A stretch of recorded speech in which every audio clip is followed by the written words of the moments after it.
Hello everyone, welcome to Walk the Parks. My name is Blake. Today we're going to be doing the full Peekaboo Spooky Slot Canyon loop.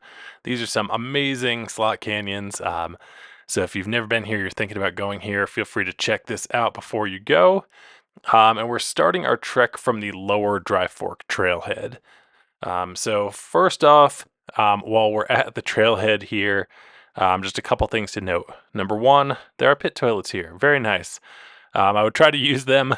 Slot canyons are certainly not the ideal place to use the restroom, so you might want to use these and go into the restroom. Otherwise, around here, you really probably want to pack it out. Otherwise, it takes a very long time for things to biodegrade, so keep that in mind. The other huge thing that I want to note since we're at the trailhead here is these two kind of metal bars you could see on the right there. It's kind of the two poles are kind of a device to show you how narrow Spooky Canyon really is, and it's extremely narrow. So, what you want to do is you want to actually force yourself to go through the poles. I don't really show this in the video at all, but this is something you're definitely going to want to do before you go on this hike.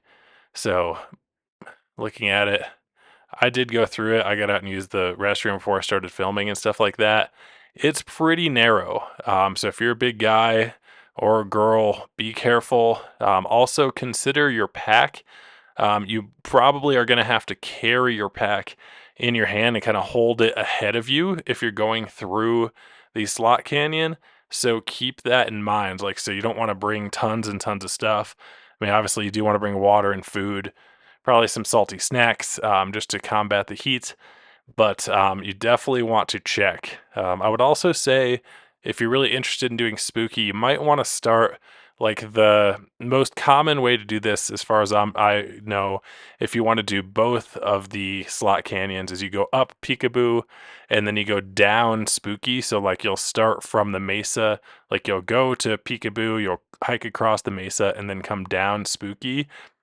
But I would say it seems like even though there's several spots that are really narrow and spooky, it might be better to start from the bottom and go up spooky if you're kind of concerned about this. But I would really kind of take it seriously. If you can't fit through those poles at the start, at the trailhead, you might want to consider not going in there because, man, this area is remote. It's going to be terrible if somebody has to come out and rescue you. Also, kind of a dangerous place to be stuck. As always with slot canyons, you want to be super cognizant of the weather. If there is rain in the forecast at all, consider not going on a slot canyon. The soil around here basically doesn't do a very good job of absorbing water. So what happens is it all kind of just washes off of it. So as you can see in the distance there's a bunch of slick rock. Even the soil we're on now is pretty darn non-permeable and hard. So what'll happen is it'll all kind of just start gushing off, and then these slot canyons that are super narrow, it doesn't take a ton of water to fill them up to the point where you might be in serious danger of death and drowning. So, haha, what a happy moment. But anyway, definitely something to keep in mind for all slot canyons, this in particular. The cool thing about these slot canyons is they're pretty easily accessible. I mean, let me put an asterisk on that and let me talk about how to get here. So you basically go way down Hole in the Rock Road, which is just outside of Escalante, Utah, and you're actually going to go about 26 miles down Hole in the Rock Road. The road is gosh, it's pretty washboarded the entire way. Like I didn't find any obstacles that were crazy or anything, but I probably wouldn't go there in my nice sports car, that's for sure, and I'd probably prefer strongly to have a vehicle that had a little bit higher clearance and probably a 4x4 just in case there was some sort of, I don't know what that road is like if it gets wet, but so just keep that in mind, and you're going 26 miles one way down it. So because of that, that's I mean 26 miles is pretty far no matter what way you look at it. So keep that in mind. Other things to keep in mind. So there's a lot to keep in mind here, right? It's pretty remote. It's you always want to be aware of flash floods. You want to make sure you're small enough or thin enough to get through those slots, and also be prepared to be carrying your backpack ahead of you. We don't want to make search and rescue have to come out because you're stuck in a slot canyon. That's going to be embarrassing and just terrible all the way around. And also beware of the heat.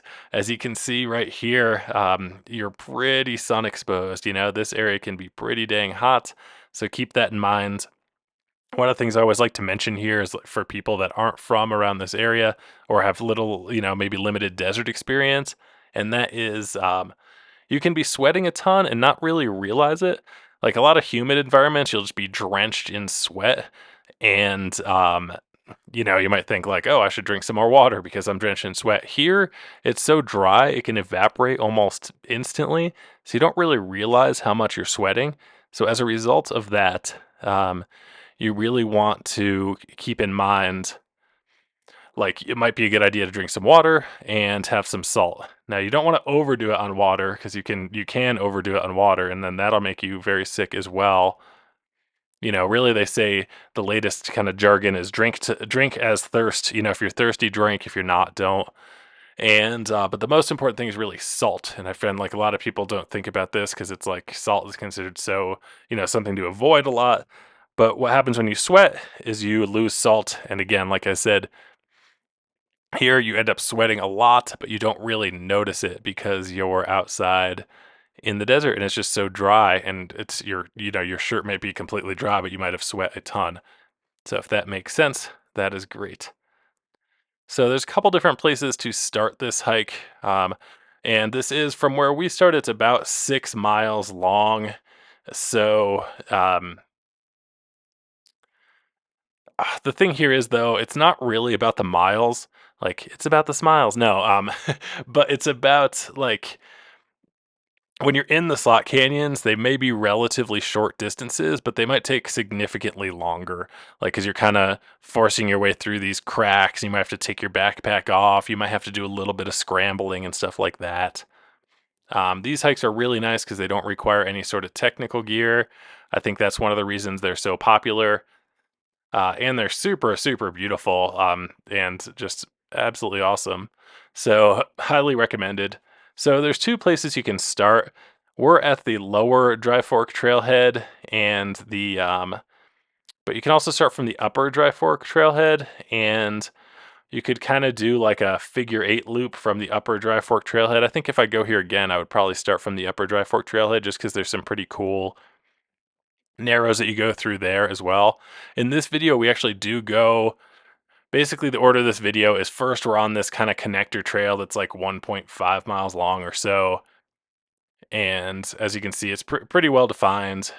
Then we hit an intersection where if we went left, it would go take us to that upper Dry Fork Trailhead again. We started at the lower, or what we want to do is go right because we're going down. And then what I do is I take a left, and I actually went up the Dry Fork Narrows for a little bit just to check it out. It's kind of a cool, much easier. Like if you want a slot canyon that doesn't require any real scrambling or anything, but it's just kind of like you walk through a stream bottom, and you can still in a lot of places probably reach your hands like out as wide as you can and touch both sides. But it's nowhere near as narrow as like Spooky Canyon where it's like 10 inches and you're forcing yourself through. Gosh, this hike had me realize like I need to start eating better or something. I didn't get stuck though. I promise you that. so, so anyway, this first part of the hike is pretty easy. I might talk through actually a decent amount of this hike. Um, basically,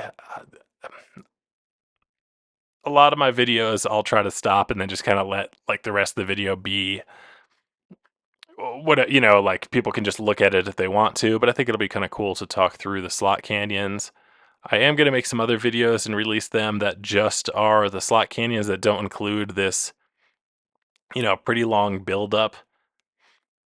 But I like in my videos, I kind of think of them kind of starting where like guidebooks and trail websites and apps leave off.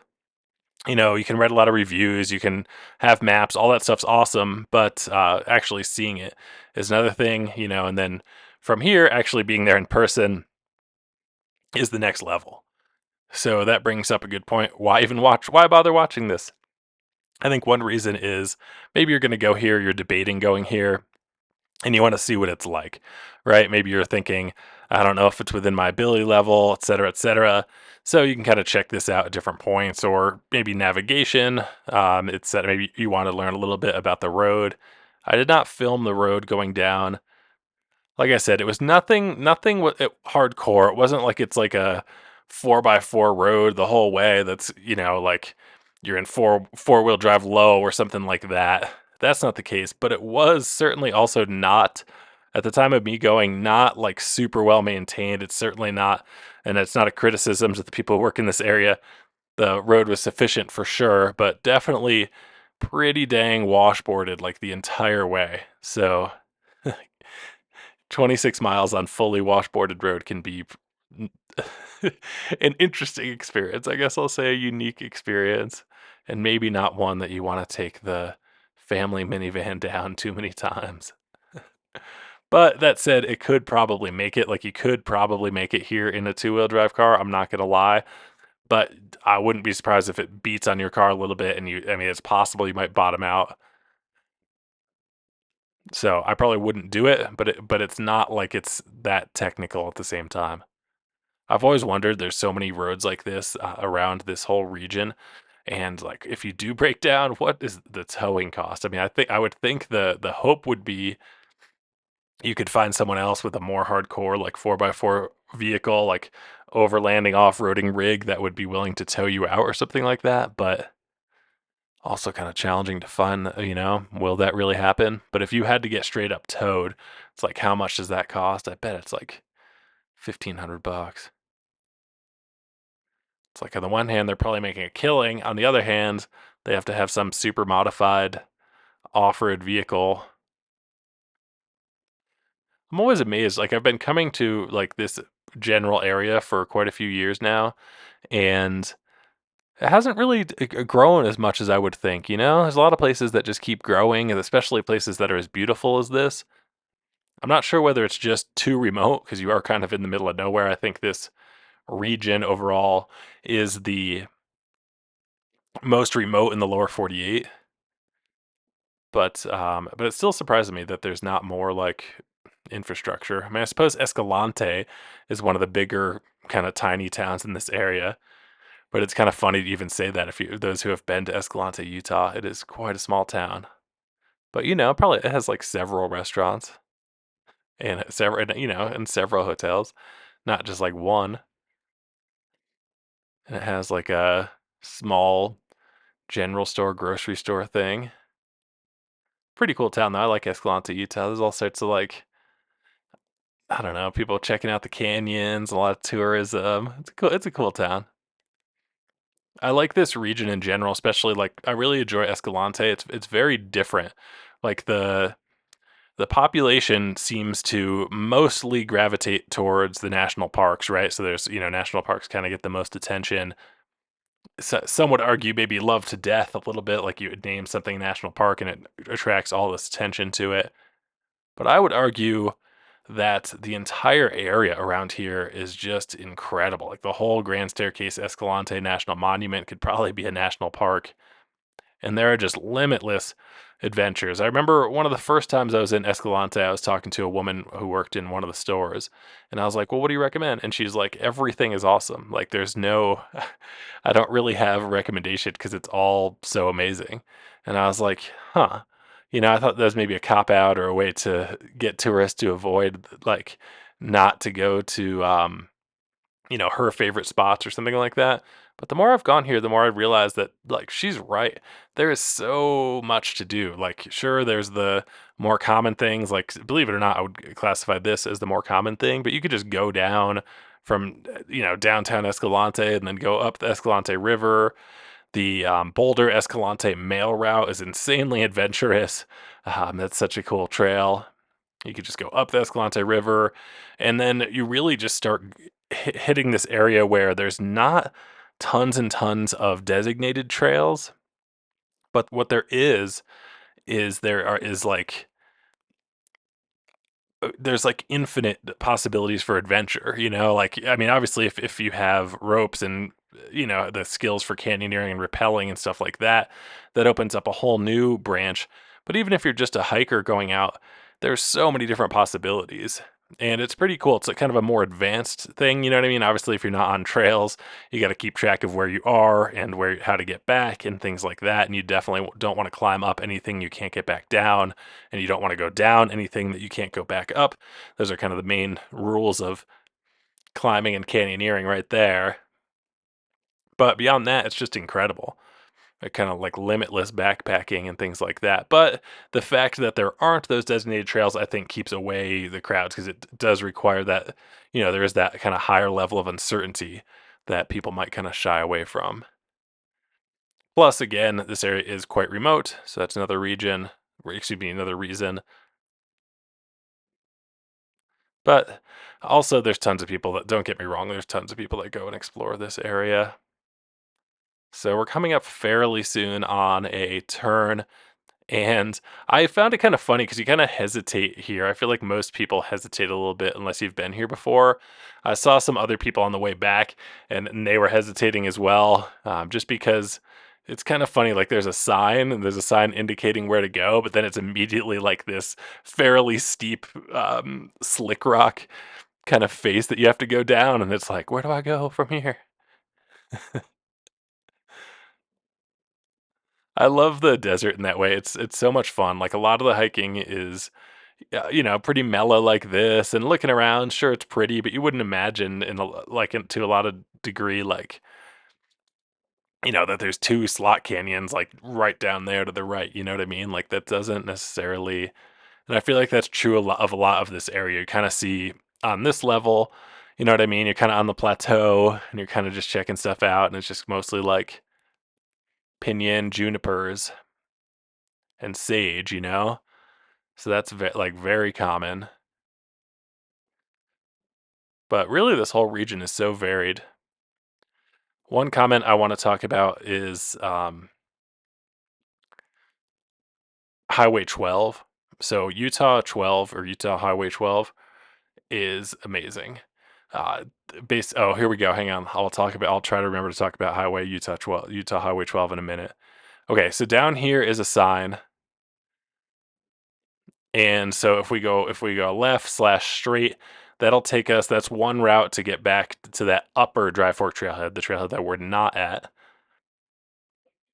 It's tough too when stuff is like upper and lower because I feel like what if you forget because they're both dry fork. But anyway, so yeah, then you get here and you're like, okay, where do I go? So first off, you're looking at the little rock piles. Those are called cairns. That you follow that.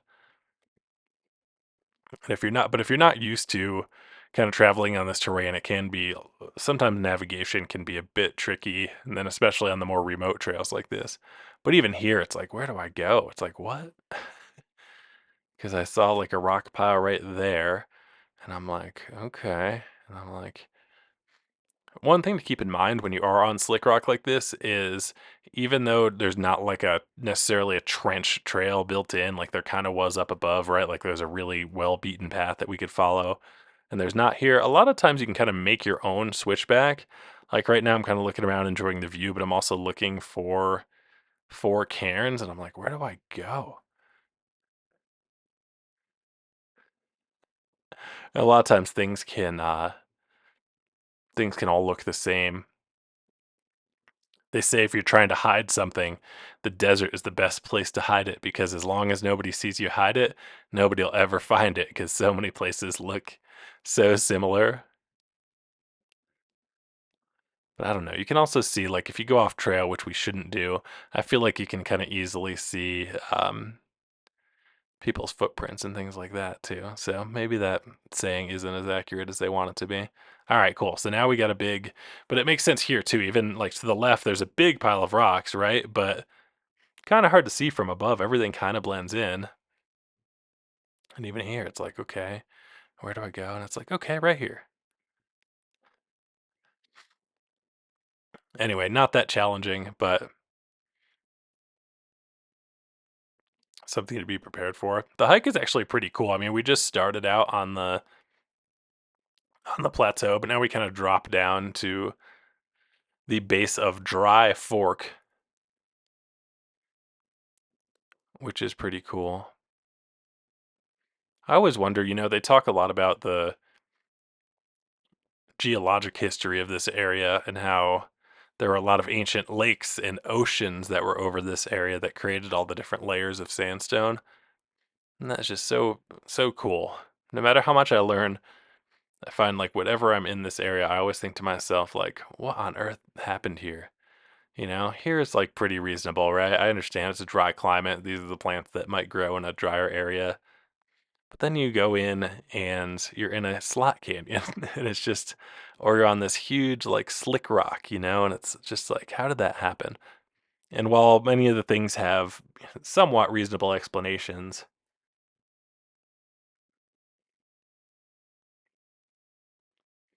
still doesn't make sense to me. But I suppose that's just the general human nature, right? We tend to question things we don't understand, but how much am I gonna, I'm not probably not gonna devote enough time to become a geology PhD. I do enjoy actually kind of just the wonder of everything too, right? Like if we understand everything, doesn't that take a little bit of the fun out of it? Can be, as I mentioned, the navigation can be a bit tricky. Like I would, there's a lot of footprints here, but I'd imagine if you go after a storm, there really won't be as many footprints, and this is probably a lot more challenging. Like if there's a big storm that comes through, which is pretty rare but possible. Also note still that there's barely any shade. So if you came in the summer, it'd probably be miserable. That said, slot canyons can be a lot cooler because you're at the, inside the canyon itself. That can be nice. But also in the summer, you kind of have the threat of thunderstorms a little bit more. So you have to kind of keep that in mind. So something that I'll mention again, but I'll start with now, and that's I've been here once before this hike, and I think they changed the trail, or I don't know, either that or I just got lost this time.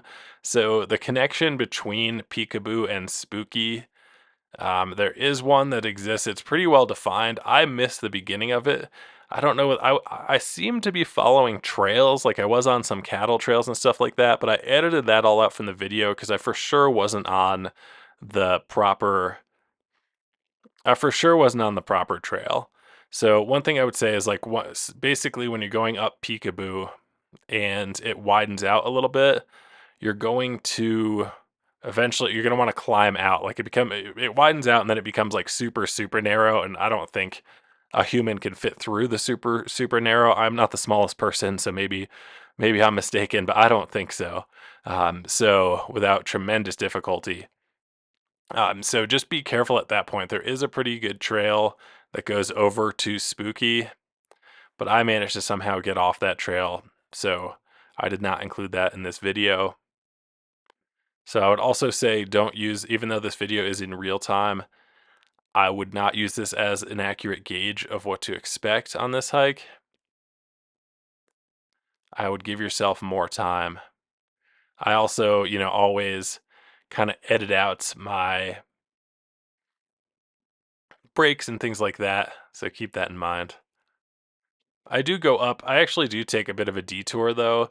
Like when we get down at the bottom here, I take a left and go up the Dry Fork Narrows a little bit just to explore it.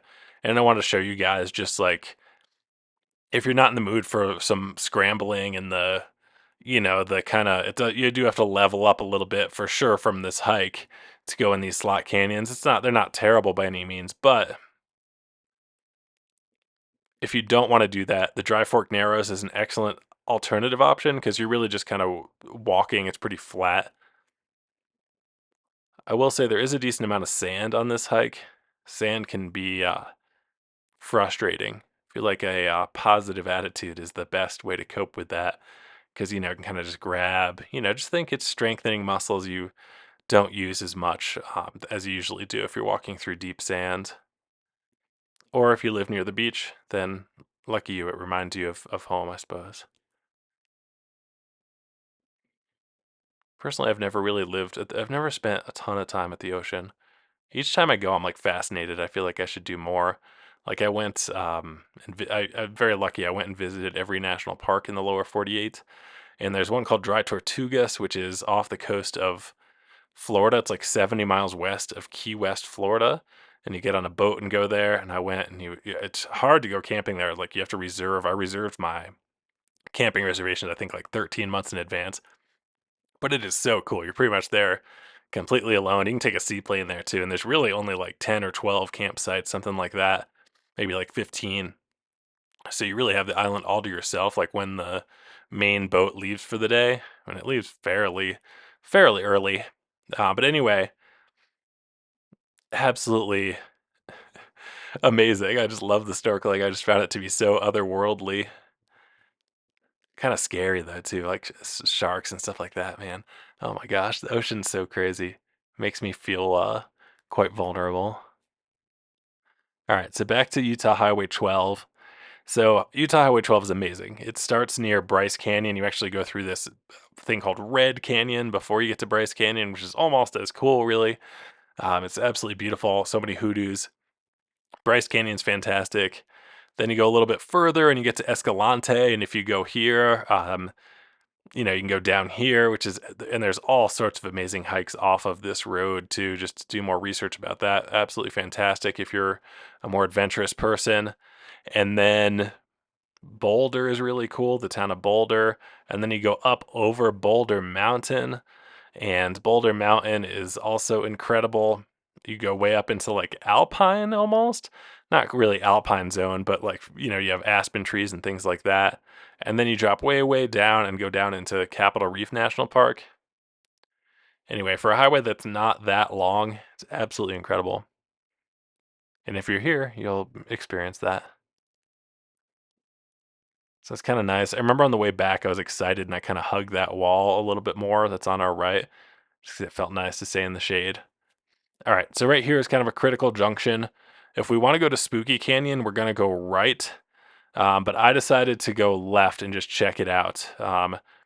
One of the other things to note, anybody who's still with me, is that the entrance to Spooky Canyon is a little tricky to see for some people. Like I feel like I pointed it out to some people that I saw.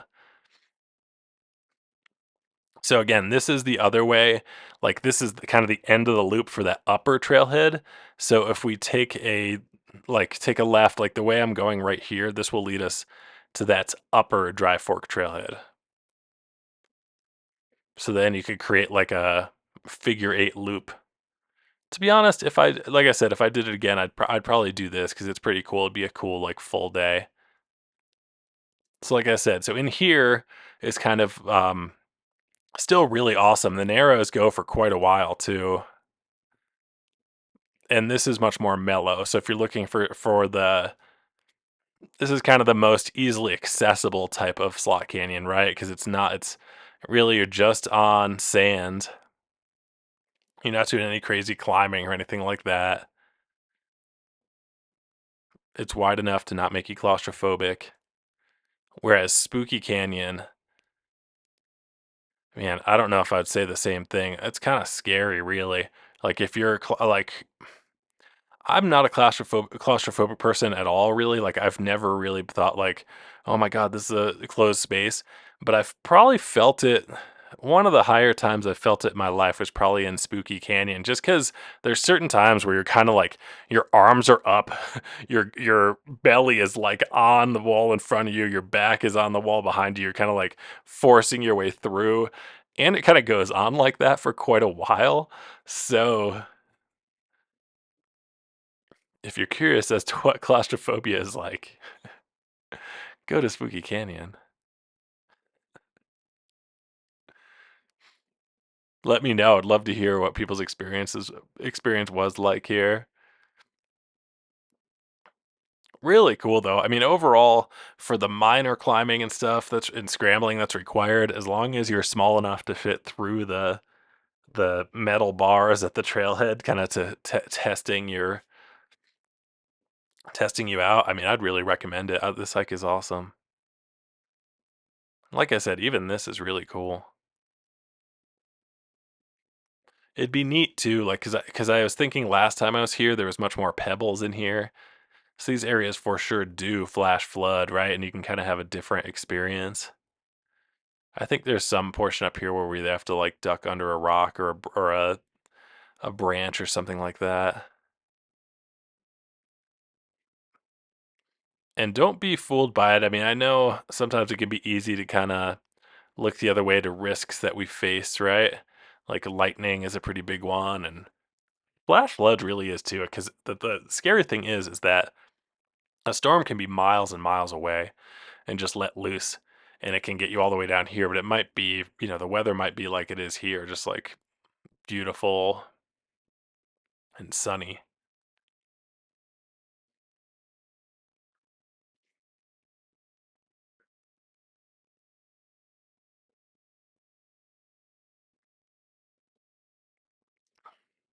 And we'll turn around here eventually.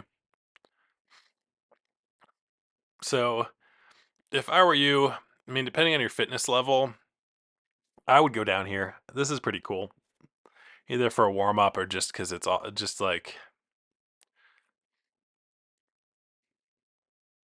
experience something different.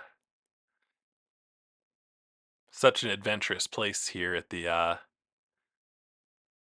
Lower Dry Fork Spooky Peekaboo Trailhead within the Scorpion Wilderness Study area.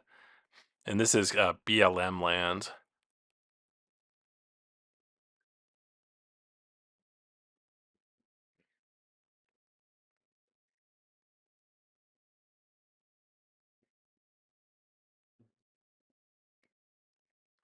So la ti da, and just a few more minutes, and then I think we'll turn around, and then we'll go in and see. We'll go into the first slot canyon.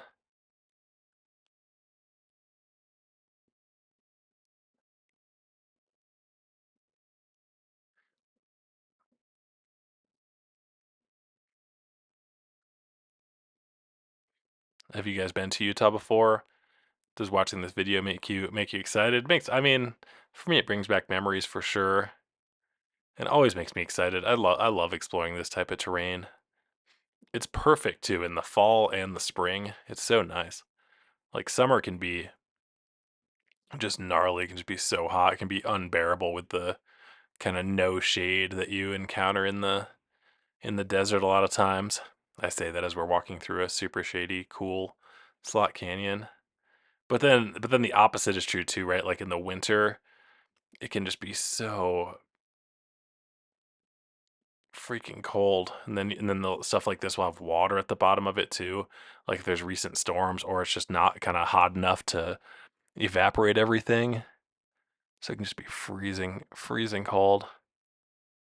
I feel like that's one of the misconceptions about the desert, that it's always hot. And while that is true, it can be disgustingly, terribly, dangerously hot in the summer. It can also be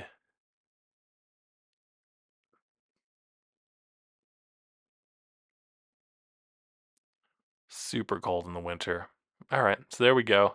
I kept going. So you can see it even goes farther than that. So this is awesome. I feel like the first time I came to here, and yes, and this that we just went under, so that means water was up to there, right? Water would have to be carrying that at a higher point in order for it to get up there. I mean, I suppose a human could have put it there, but I doubt it. So if water level was that high, that would probably spell, I don't know, that would not be good. I mean, if you don't die, I mean, I don't know how you'd survive if water was that deep in this canyon. It'd be so scary.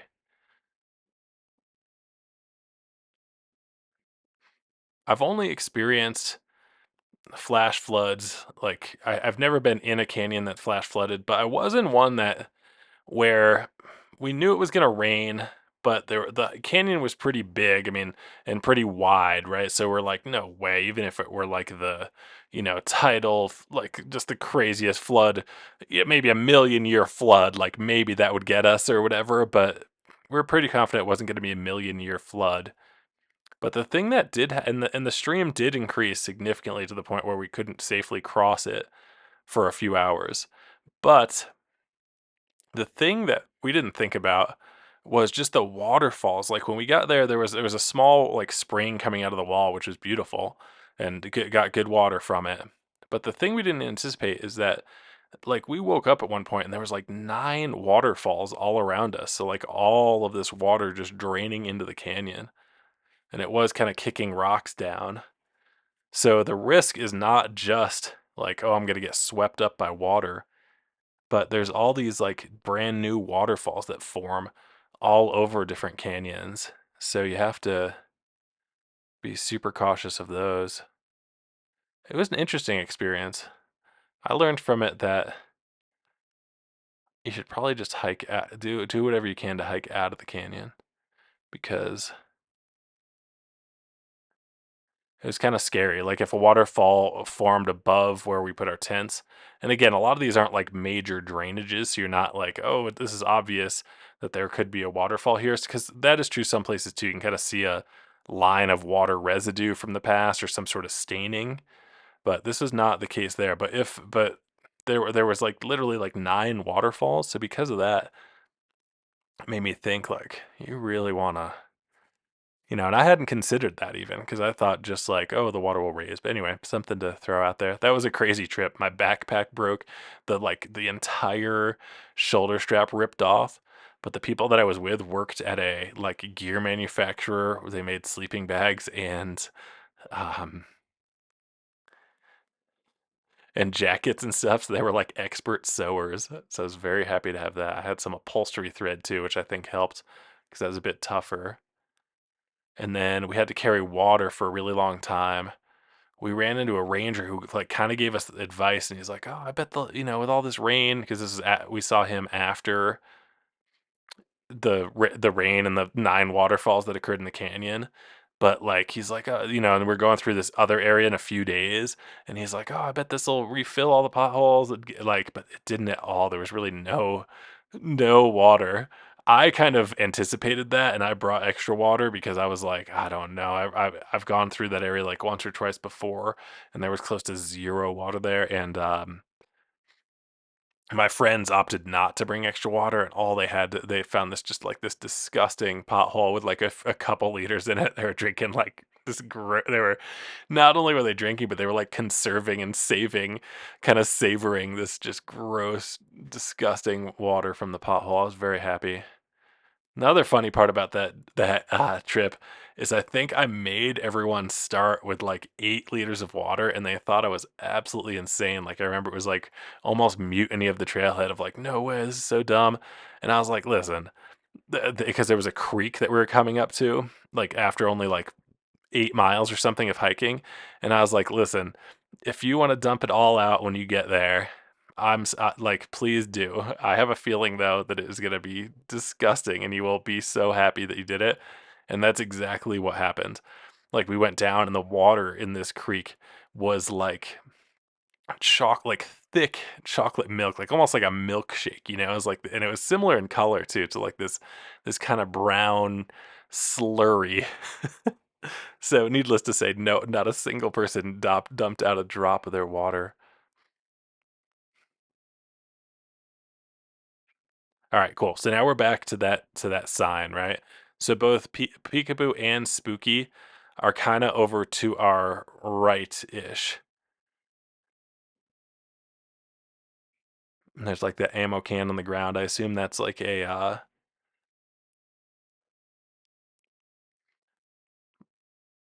trail register or something like that. All right, so again, this is a good place to stay tuned right here because I feel like this part kind of confuses people, even though I think there is another sign up here. But the entrance to Spooky is kind of like, or excuse me, the entrance to Peekaboo is kind of like, is this really the entrance? Because it looks like it's just it's a bit of a rock wall. Like there's a couple steps in it, but they're not. I don't know. I feel like this area really attracts like first time kind of slot canyon type adventurers, which is cool. It's awesome. I'm not a huge canyoneer myself, but as a result of that, it's kind of hard to know what to expect. In slot canyons, I feel like that's kind of common. It's like they have weird entrances because of their nature, right? They're super narrow canyons, and but anyway, okay, cool. So then this sign right here, there's just a little tiny sign that says like to the right, you go to Spooky, And to the left, you go to Peekaboo, and you're kind of like to the left, but it's not. It's really like straight on because we're not going to go to the left in this stream bed here. We go straight ahead. All right, cool. Now we're slot canyoning, you guys. Pleasure to be here with you. Yeah, like I don't know. Like you can kind of see like there's a couple rocks kind of built up that are like this is where you go, but this is the entrance. You can kind of see those carved steps into. And I apologize. Some of my filming gets messed up here, but I hope it's like somewhat understandably so. This is probably the hardest move of all of Peekaboo, to be honest.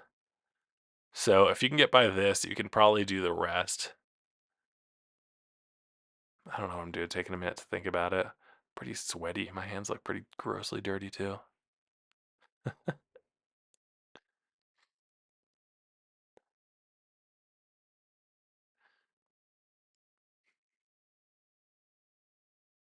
So yeah, I mean it's hard to show steep scrambly moves and stuff like that. But like I said, this is probably the most challenging move. Like I would imagine if you get up here and you're still like, okay, that wasn't like terrible for me, that you'll be able to make it the way through here.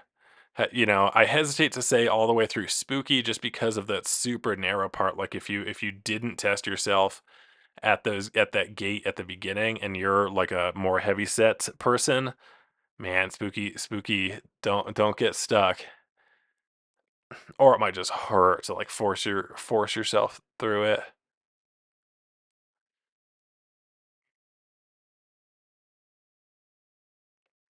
So beautiful. You know, so now it's kind of a game of like, how do I not break my ankle? So make sure to, you know, use your hands and just watch your feet because as you can see, the ground is like super uneven, which, you know, basically just means be careful. Same thing in Spooky. I mean, I feel like that's true everywhere, but you really want to kind of actively think about it a little bit.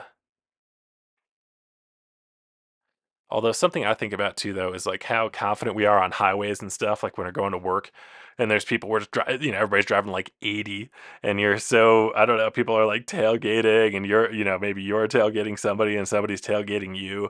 But man, the reality is, if somebody slams on their brakes, it might be really hard to stop. And we're so reliant on like you know lanes are so close together. Your cars are only like a foot or 2 feet apart from one another.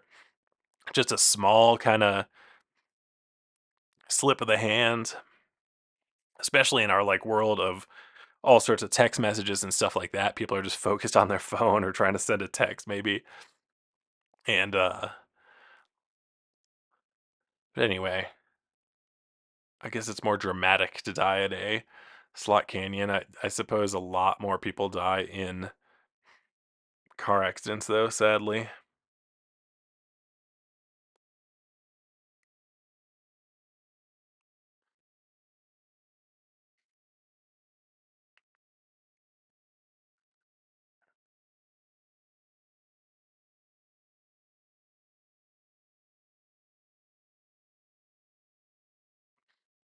And it's so cool. A lot of places it's like, do I go over or under? I'm a pretty tall guy. I'm like 6'4". So I chose to go over. You might be able to go under there and it might not be so bad. Such a cool place. I just love these beautiful, beautiful rock formations. I think about it too, like there's really cool caves that aren't fully explored. And I realize caving or spelunking is kind of a dangerous sport by its nature. Obviously, you're going into caves. A lot of times you'll hit like water areas where you have to like go underwater, or you know, in like Florida and stuff. I know they do a lot of diving, but you hear about like if you're underwater and you like touch one thing, sometimes it'll cause the water can go from being completely still and clear to like completely black. So you have to like bring a cord and follow that back. But anyway, all that to get at is I'm a big guy and I don't think I'll ever be able to do that. Even if I was really, really skinny, which I'm not. I'm 6'4", so I probably will never be a caver just based on my height. But I remember going to like Wind Cave National Park, and They were talking about how like much of the park has never been, or much of the cave has never been explored. And they're kind of implying that you can do it. Like if you're an experienced caver and you can prove to them you have the proper credentials and stuff. And that just blew my mind. I mean, sure, you're in the middle of nowhere in South Dakota. Beautiful spot, by the way, though. I can see why the Sturgis motorcycle rally is up there. The Black Hills are absolutely amazing. I guess people go to Mount Rushmore, but there's a ton of other really cool stuff in that area. Definitely recommend exploring. But anyway, you can go and explore, like you can drive up to the entrance of a place that has not been fully explored. That just blows my mind in terms of our modern world. I feel like with the internet and with all like so many things have already been done. Like this canyon has already been explored, right? Probably by thousands of people. And look how cool this is. I'm blabbering on about driving a car and caving. Pretty cool.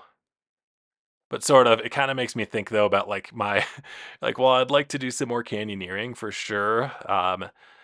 It also scares me in that same way, right? Just because I am a bigger guy, it's going to be a little bit scarier on the, got to make sure those anchor points are a little bit more secure. Look how beautiful this is. So, as you can tell, super picturesque and also pretty long, right? It's not like you just go in here and it's short. That's one thing about like Antelope Canyon, like the most popular one that everybody goes to near Page, Arizona. Such a cool place, but it's quite small. And you do get those amazing photos, you know. So and I've been there several times, and it is beautiful every time. But it's only like a quarter mile long, and they tend to bring out people like kind of 10 truckloads at a time, or 4 or 5 truckloads at a time. Anyway, this is so cool.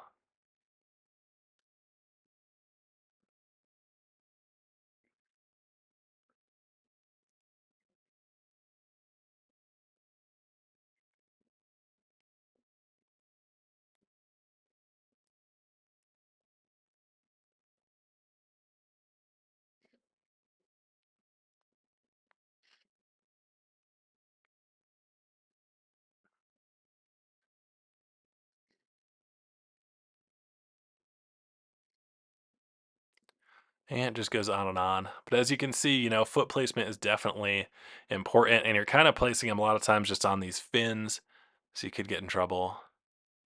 God, I love this. Peekaboo Canyon. Big fan. All right, so coming up, we're almost done with it here, I believe. Maybe I'm wrong, but I, I'm going to suggest paying attention here because not to my video, but when you're on your own, there's some point in the near future we have to climb out and find a trail.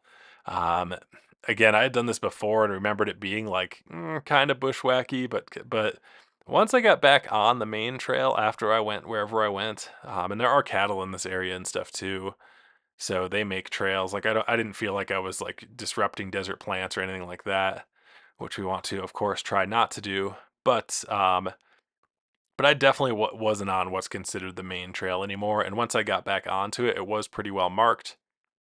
So I guess I'm saying is I'm pretty confident that you can find it and just be really careful. All right, so one down, Peekaboo Canyon. That was awesome. Again, the first move is probably the most challenging, but then we're through it. Nice work, everybody. It was a beautiful time. Super, super picturesque. Awesome photo opportunities. Nice and cool in here. Now we just enter the beating sun again. So I think I'm going to take us all the way to, because I'm kind of like, well, how far can you go? Because you can probably get out pretty easily right here, right? To the right there. And then that might even be a cairn. Is that a cairn up ahead? But I feel like maybe the trail goes to the left actually, but then I'm not sure because then you'd have to cross over again. But I'm not sure if this drainage, you kind of just get to the top of it and you can walk right over it or right around it. I'm hoping I've watched this a couple times and I couldn't really see where I went wrong. But I was pretty because I knew Like, to be honest, they rerouted it from before. I think before it was like quite bushwhacky and it was just kind of an informal trail, but that was a long time ago. It was probably like 10 years ago. So since then, because popularity has increased so much, they've made a better route for everybody to follow at least. But very cool. Love this canyon. Highly recommended. I hope you go. Or I hope if you never go that this video kind of gives you an idea of what it's like. So cool.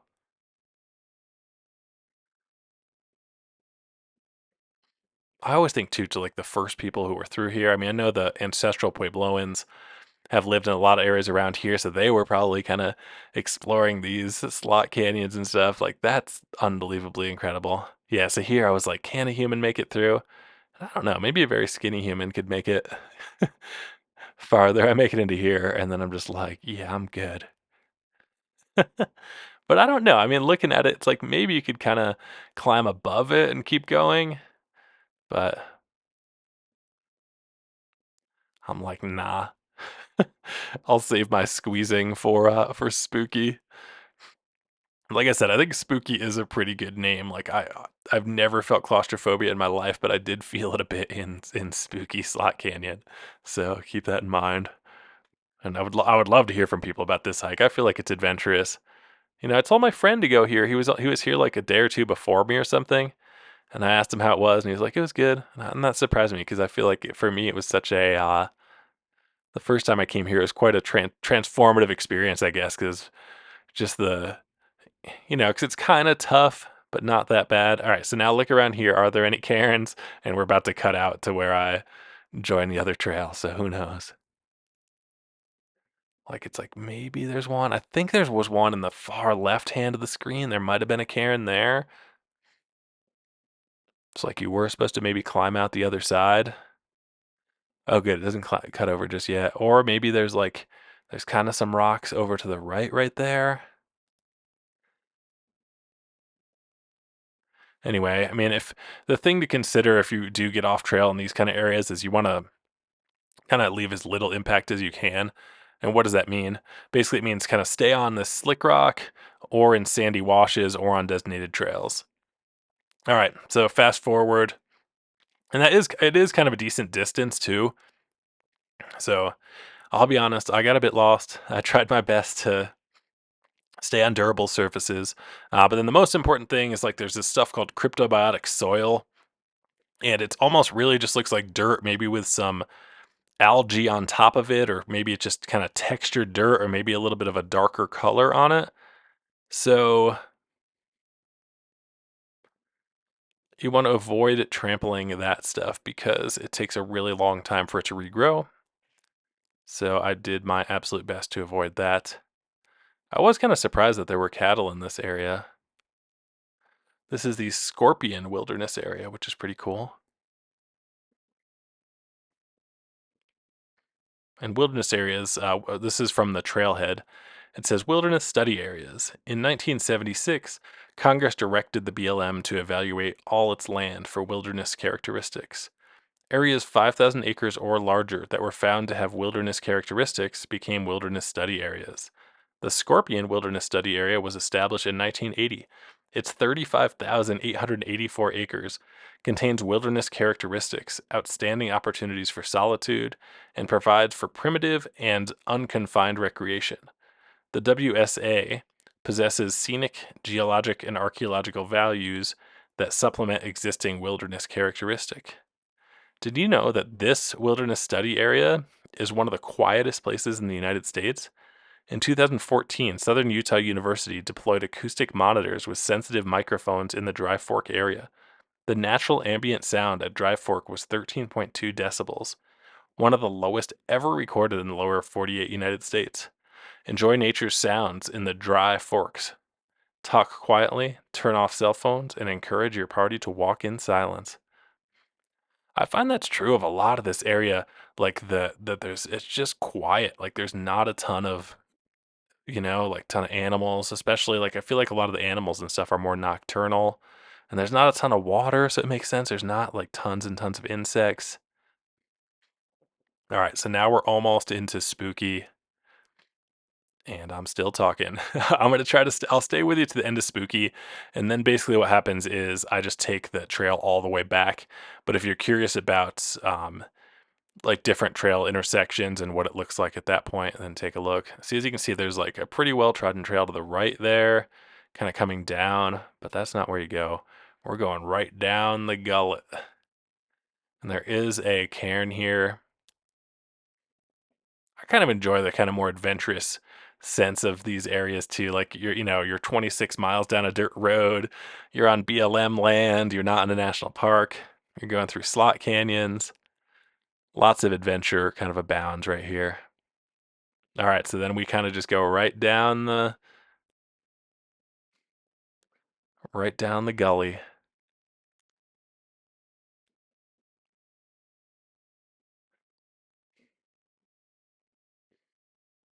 And to be honest, I actually remember this being like when I was here before.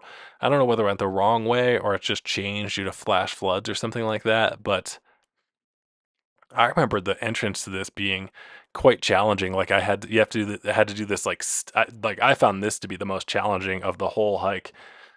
Besides the narrowness, just that you had to do this weird kind of stem move down. Like I remember we looked at it at first and we're like, oh god, that looks terrible. We didn't really want to jump down, and next we thought we might like break our ankles. But it wasn't hard. But then I looked at it and I was like, we got to do this. That we can't go home. This is it's like we drove all the way out here. Let's do it. So basically, just a stem move, which means like my feet were up against one wall, and then my back was I was kind of pushing against my back, and then kind of sliding down with the opposing forces like that. But again, I don't know. It seems like they've changed. Maybe the entrance has changed, or like that was just because of where the trail ended up. I'm not really sure.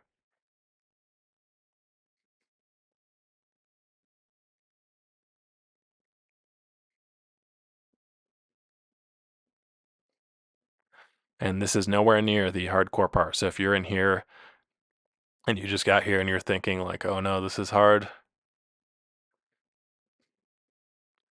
then you should turn around. And I think there might be, well, I don't know if there's what kind of easier ways there is back to the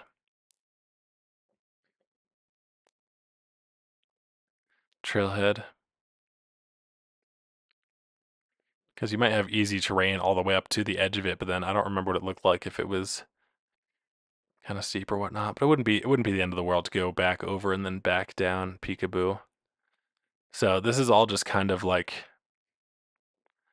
what's to come, right?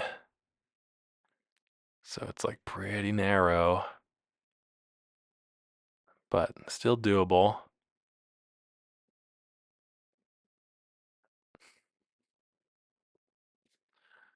I'm a little bit out of my element. I regretted bringing. I remembered from last time like how I had to hold my bag ahead of me, but I wasn't smart enough to really like lighten up my pack. Or in hindsight, I probably would have brought a smaller pack with me because this is just more annoying. So I'm just kind of doing that weird grip with it in front of me for quite a bit, which can just be a bit exhausting. So Spooky kind of wastes no time. It's like you're in there and it's narrow. If you do hear other people, which is about to happen to me right here, make sure to, be cognizant of that and like kind of try to think to yourself, like, where is a good place to pull over that they can pass? Because if there's an easy one for you, you might as well just go to it. Because otherwise, it's like, some places you can barely, you can't pass at all. So it's to your best interest to pay attention so that you don't have to do some weird move. Look how cool that is. Take a picture of that for sure. This is fun. I'm glad I get to join. I get to join you on this expedition through slot canyons. I always feel like such an adventurer going through here.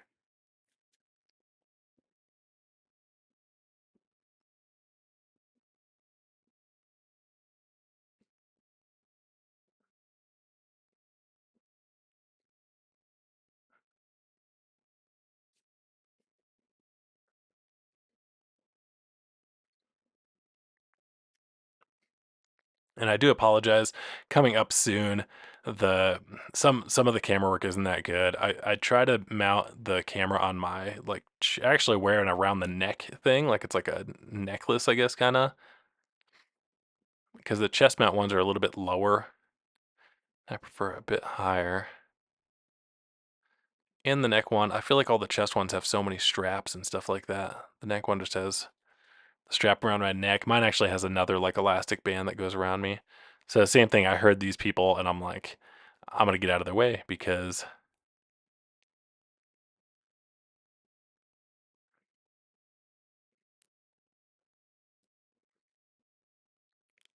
it's harder to pass in a lot of places. I ran into another party and they were kind of implying that those guys turned around because they couldn't fit, but they don't look that big. There was one part that was like pretty uncomfortable for me. I remember I had to like suck in my gut and like to make it through it. Even then, it was like kind of painful. So, in our whole world of like over, putting too many warning messages everywhere to the point where everybody ignores them, you do not want to ignore the Spooky Canyon warning label. Much like you don't want to ignore the rain around these areas, and because that would be so scary to die in a flood. And then you also don't want to ignore the heat. My God, the heat is so nasty.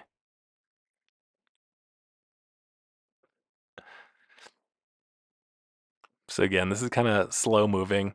I said at some point in the video, I mean this loop is about like 6 miles or so, but it's not really like for it, I'm not that good in this, right? Like I'm a pretty big guy.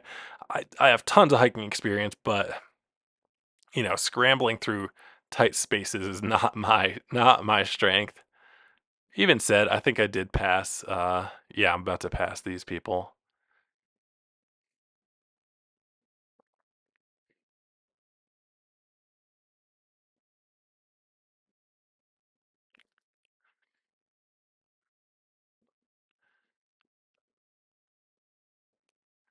I was trying to be nice.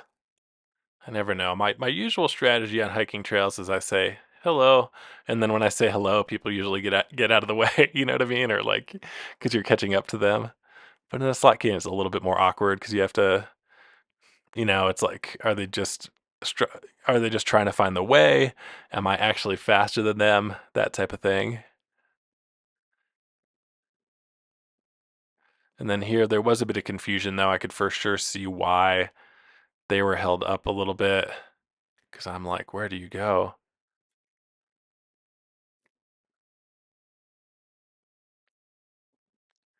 And I looked ahead and I was like, you could probably do this, but it looks kind of crazy. And then I'm like, well, maybe going down is the way. And I was thinking maybe this is the thing that I remember from the past. I don't think so, though. I think just flash floods have gone through and just changed the entrance and not made it as bad. This is probably the just the most like the toughest like navigational decision I had to make. And those people were thinking the same thing. They were thinking I was wrong and that like they should have gone straight at first, but then I went through here successfully and was like, nice, it worked out perfect.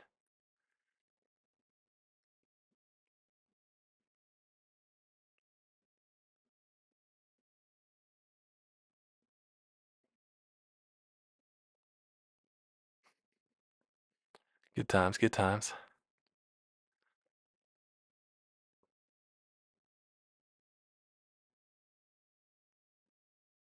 Yeah, so in that case, I mean, I kind of drop my pack and then go through again. Can't really emphasize that enough. Like, I mean, obviously, you need to bring some water, maybe bring a layer, bring a little bit of food, but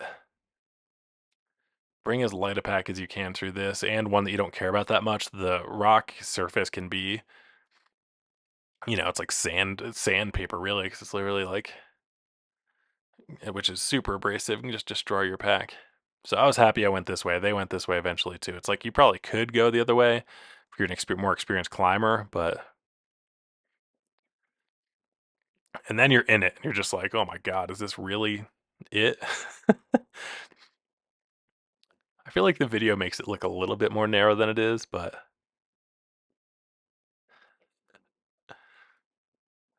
And I'm just throwing my stuff with abandon.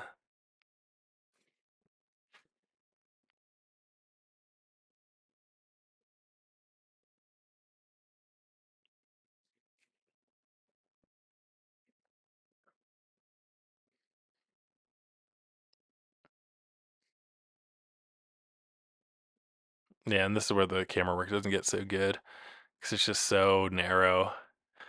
But I think it kind of gives a good idea. At some point, like pretty soon, I decide to hold the camera in my hand so we get some pretty good shots. So it's pretty cool. I think the contrast is kind of like Peekaboo. You have the beautiful photos and you have a little bit more space to navigate, right? So it's like a little bit more scrambly. Whereas here is just like, how do I force myself through the, through the crack? Like it's cool, but at the same time, it's not like you're a lot of times you're in such tight spaces. It's not really like you're thinking, oh, I want to, that you can take a break really, or take a picture or something. Again, it would suck to run into a person in some of these areas, though. I was glad I ran into those guys when I did. If you ran into them here, it would. Oh, some places you're like, I don't know if I'd really want to do that again. Not that it's just kind of like awkward. You're slamming yourself against the wall. I will say it feels kind of good though. It was kind of cool. It was a hot day the day I was there, and it felt kind of nice. The rock surfaces at the bottom of Slot Canyon are nice and cool. It is beautiful though. I'm glad I commentated this whole thing. I was thinking that I wouldn't, but I was like, I got to do it through the Slot Canyon. Even if no one ever watches this, I'll go back and watch it. It's all good.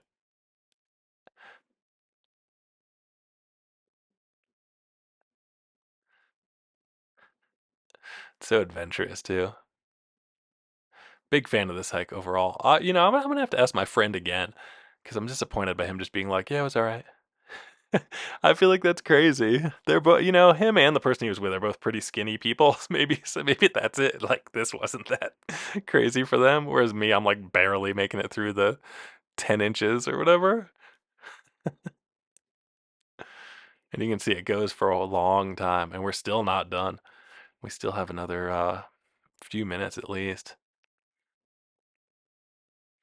What do you guys think after watching this? Are you thinking like, oh, I can't wait to go, or absolutely not?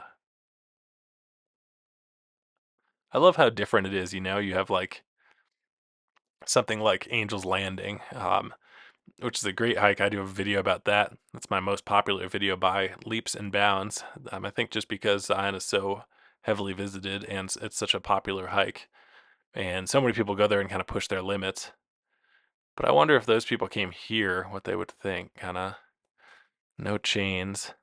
So there we go. We finally are in a place where like people could probably pass you a little bit, but then it's like, do I go low or am I supposed to go above this?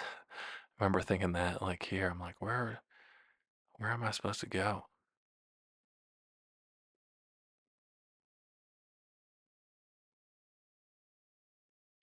It's like, yep, carry that pack in front of me again.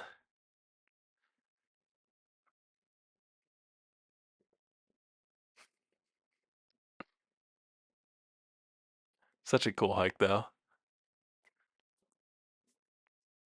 I didn't realize till today that it's called the Scorpion Wilderness Study Area. That's pretty cool. I for sure have run into a couple scorpions.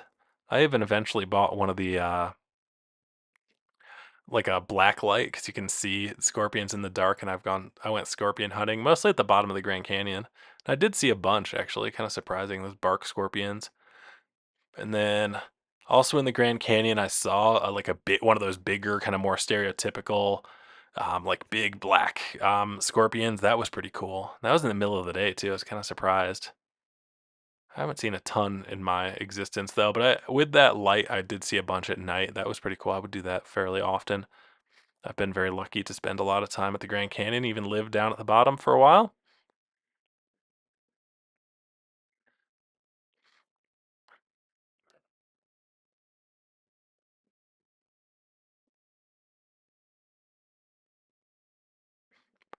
But tarantulas I've definitely seen a lot in this region of the country. In fall, they like kind of migrate. I don't know if they're like mating or what, but you end up seeing a lot of tarantulas, which is neat. Kind of scary too. Like it'd be scary if a tarantula like fell on you in here, or a scorpion really. Just hope that doesn't happen, I guess.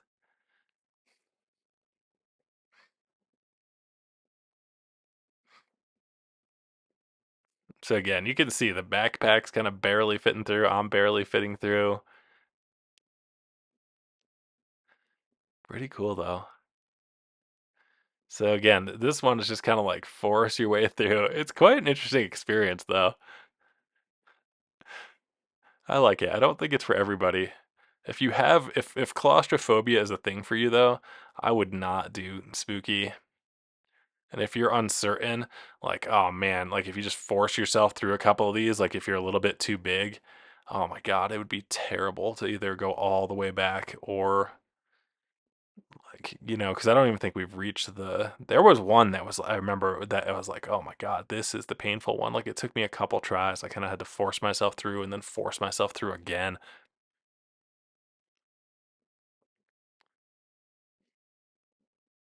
Just exhausting. So it's only a 1.7-mile loop that includes Peekaboo and Spooky, but certainly seems a lot longer than that when you're in it.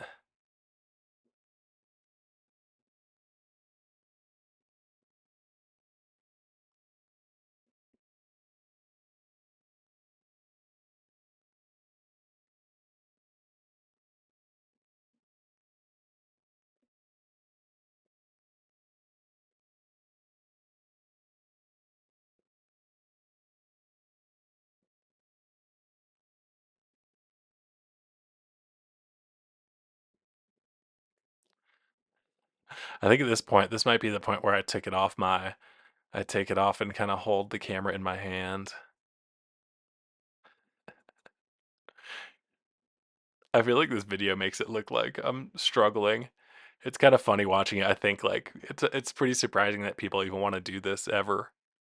It's a bit it's a bit torturous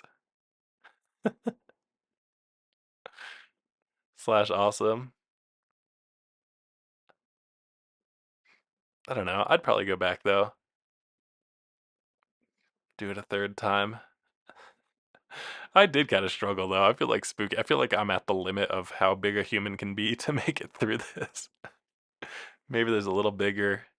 You know, you never want to admit to yourself like, oh, maybe I can't make it through the slot canyon, but there comes a point in everyone's life when you gotta recognize reality. Yeah, look at this too. This is so cool. And it just keeps going is the awesome part, you know? It just goes and goes and goes. And some of it, like this part, it's just like, you're just kind of pushing yourself along. Very cool. And then I don't know, maybe it's this next part right up here. I remember it being kind of close to the end where it was like the absolute most challenging. Like it's like this wasn't that bad, but then I went through one spot. Oh, not there. Because I think I tried twice. I don't think I edited it either. But that's what I was saying at the beginning of the video. Like maybe it's a good idea on Spooky to start from the maybe to start from the bottom, but I don't know. I mean, pretty much all the signs like are pointing like they want you to go in this direction, like go up Peekaboo and then go down Spooky. I think partially because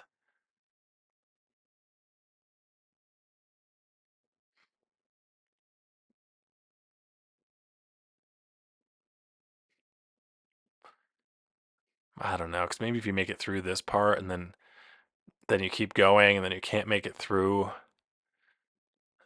Not sure. I can't imagine though, like being on the search and rescue team here and having to come get people that get stuck in the canyon. Oh my God. It's just so far away too.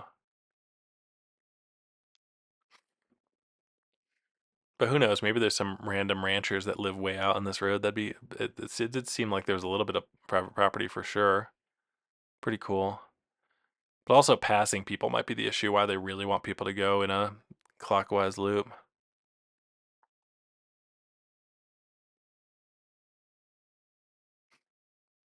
but I could definitely imagine people thinking like it can't be that bad.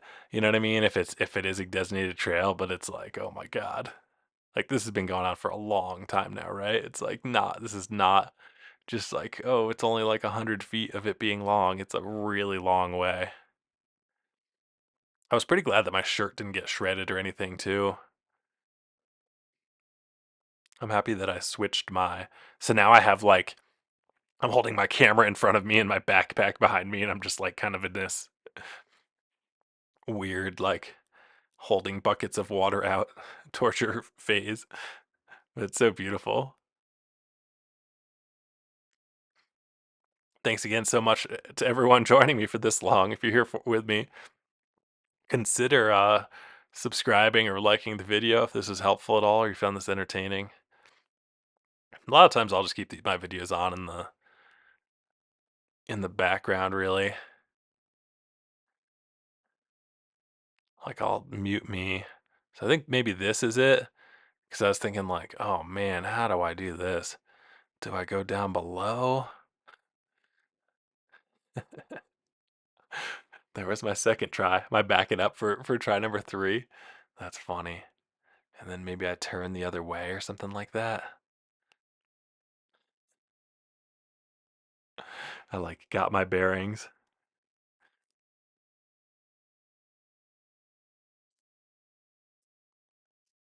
I think I might have actually had to turn off. That was the most narrow part though. So be careful.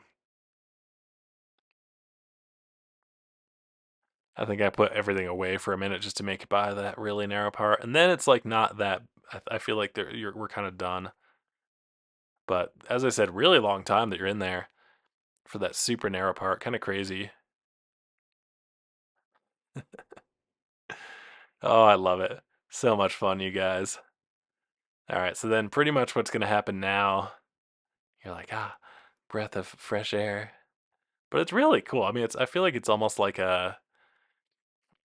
you go to the fair or an amusement park and they have some I can see like I'm not sure what the origin of the term name spooky is, but I feel like you go into the fun house or whatever and it's kind of like an adventure like that because it's like, oh god, you have to make it to the end of it, but it's a really good one because it kind of goes on for a really long time,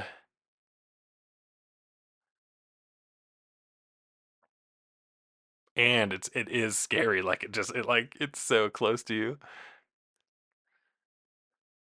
But I don't know, those of you who have done tons and tons of canyoneering, did you find that it's frequently like that in slot canyons? I can't imagine. I mean, Spooky's like just barely big enough to fit a human through it. So cool. See, and even now it's still going. We're not done yet. I mean, it for sure has widened a bit though, and then for sure we're almost out. So basically what happens when we come out right here is we're going to take a right, and then just in a little bit it'll take you right back to the entrance to Peekaboo, and then you'll just kind of follow the way you came, and you will be done. If you want to see the rest of the hike, feel free to watch. Thank you so much for joining me today, everybody. And I hope you have a wonderful, like I said, you're going to take a right here. There are kind of a couple ways to go. There were some pretty good signs, but you can also tell there's, I don't know, trails from either cattle or other people that have been in here that can get you a little bit distracted.